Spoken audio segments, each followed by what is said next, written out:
Hey, this is Chad with Drawn and Cornered on September 9th, 2021.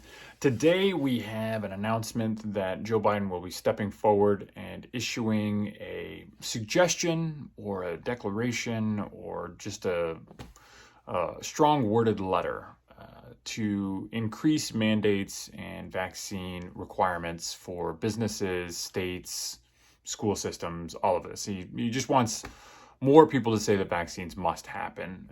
I think sort of to kind of save his butt a little bit in getting these vaccines rolled out properly.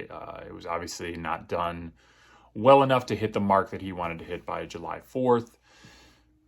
At this point, they've talked about anywhere between 80 and 90% of the people being either vaccinated or have some level of natural immunity, which seems like a reasonably good number. I don't know that any sort of mandates or anything else are going to have us rise above that significantly. So we'll see what happens. But this is also coming on the heels of a report, speaking of COVID and how everything's working out, on the heels of a report that The Intercept put out. Now, The Intercept initially FOIA'd a bunch of documents to be able to get information to disprove Rand Paul, essentially to make him look foolish. And what they found out instead with those reports is that Fauci did support gain-of-function research, that through EcoHealth, which he has very close ties to, money was funneled to the Wuhan lab for gain-of-function research. Now,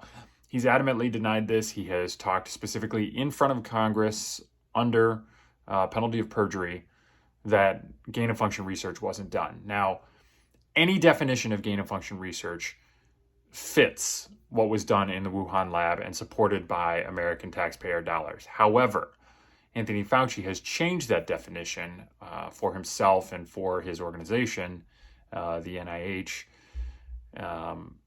to specifically not include what they were doing. It's a small semantic difference. It is in a definition that nobody has except for him. And that is how he is trying to get out of funding gain-of-function research. But these documents show that he's done it. He was thanked in April of 2020 by one of the researchers on this study saying, "We appreciate you funding our gain-of-function research." I mean, it could not be more detailed. It could not be more obvious. Everything is there. We have all of the information now. Fauci has to resign. There should be more pressure on him to resign. There is no reason why this man still has a job after lying to us continuously over the course of the COVID issue, after lying in Congress about this specific issue, and basically making a mess of this from Jump Street and politicizing a lot of these points as a scientist that we should be able to trust. It's should be unacceptable for everybody. For some reasons it's not, because Fauci was sainted at some point because he was against Trump on a lot of these things. So that made him untouchable as far as a lot of the left is concerned. But at this point, there's enough information out there that there really should be no backing for him any longer. We'll see what happens.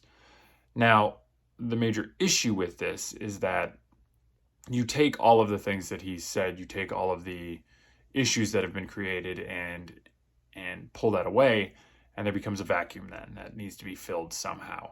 And we don't know what's going to be in that place. There's a lot of issue with what Joe Biden wants to get done, what the facts on the ground actually are, and different political allyships in that interim. For instance, there's the Ron DeSantis issue that he's opposed a lot of the things that Joe Biden has promoted. The facts on the ground probably lie somewhere in between those two, but we will never see any of those points. We will only see a left and a right version of it, which means we have to make determinations for ourselves on what actually needs to happen out there when it comes to masking for kids, when it comes to vaccine mandates for businesses, when it comes to vaccine mandates for employees. All of these different things are now left sort of on the American people individually and collectively to decide where we want to put our risk assessment. And I would urge you to take a look at everything. instead of just the COVID risk. We don't look at anything else this way. We look at cost versus benefit in every sense of every other dynamic situation that we look at. And for instance, if you only looked at safety for vehicles, we would be reducing speeds everywhere because it's safer to get into accidents at lower speeds. We would be doing 35 miles an hour everywhere. But the trade-off is that we want the convenience, we want the capability, we want the speed. We have places specifically made for speed so that we can have that speed. So it's not just the safety aspect that we're looking at. We're looking at everything in totality. But for some reason with COVID, that's not the way we look at it. So we need to look at the economy also with COVID. We need to look at the effects of masking children at 2 years and up and COVID. We need to look at what this is going to hit and how the unvaccinated population is seemingly unwilling to take it no matter how dangerous things get. So do we just abandon them and say we've got other things we need to concentrate on? COVID's essentially done because we have the vaccine. The vaccine is available. It's not affecting kids in large numbers. The vaccine's available. We're done. If you want the vaccine, great. If you don't, you're taking your own risk in your hands, so it's up to you. That seems to me to be the dialogue that we need to be having, but we won't because it is a left-right issue, and that's where it'll sit. Other news out there, the Afghan government announced its leadership and kind of what everything's going to look like. Strangely, there are no women on board. That seemed to be a surprise to some people, and I don't know why, that they thought there would be a significant amount of diversity in Taliban's hierarchy.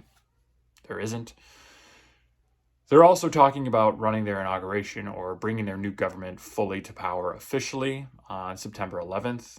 They invited a bunch of other countries to it. Obviously, many will be dealing with another aspect of September 11th. So this seems kind of like a great PR piece that Joe Biden has handed them by removing ourselves by September 11th so that they could start their new government by September 11th. It's good on Joe. That should be a great day to celebrate for the Afghan government and the Taliban broadly, along with terrorists around the world. Thank you.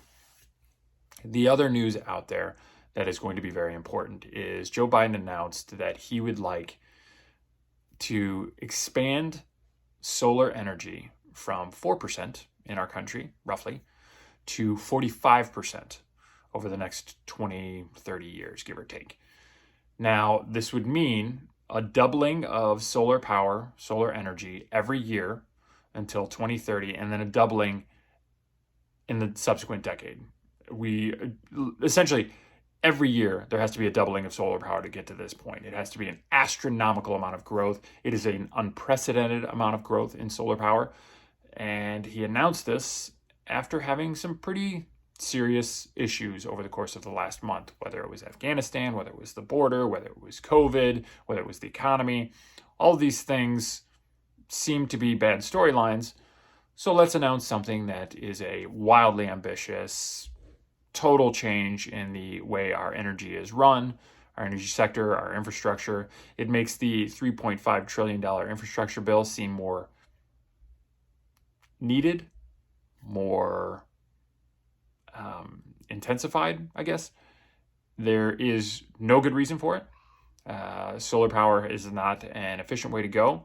The panels aren't there. The capability of our grid is not there. But apparently this is what we want to focus on, is not energy independence, but becoming as clean as possible, though we are worldwide, globally, one of the cleanest countries that's out there. So we'll see how that happens. Those are the stories for the day. If you like this sort of thing, definitely subscribe to the channel down below. If you have any questions, comments, want to tell me I'm insane, you can also comment below. Other than that, I will see you tomorrow. Thank you very much. This is Chad with Drawn in Corner.